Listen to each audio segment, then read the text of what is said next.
When it comes to landing mechanics, what we really want to know is, do you have a proper squat? So first things first, before we ever jump and land, let's make sure that we can squat correctly. Here's the major things you need to know. Your feet are underneath your hips or a little bit wider actually. Your toes are turned slightly outward. As you drop into the squatting movement, we want to make sure that your knees actually track over your feet and toes.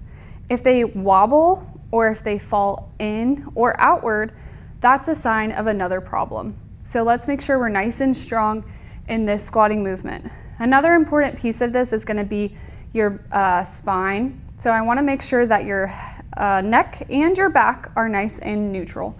So as we squat and we fall towards that kind of parallel position, we are going to try to maintain a tight core and keep a neutral spine. No rounding, no major arching, keeping our face right in front of us.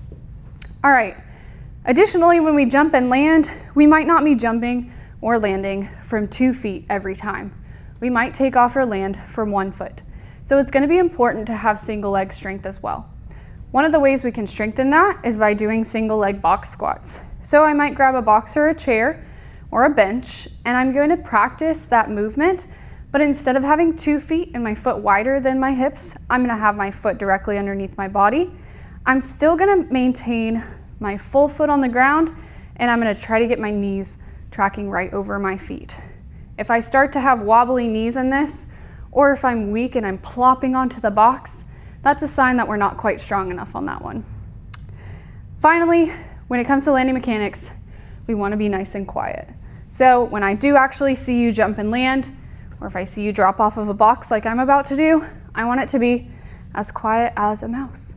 If we have jarring landings, that means we're maybe not strong enough to drop into that healthy squat position and recover. Quiet landings and good landing mechanics are a sign that you're nice and strong and healthy. Good landing mechanics can help us to maintain safety in our sport and exercise and help prevent major injuries in the long run.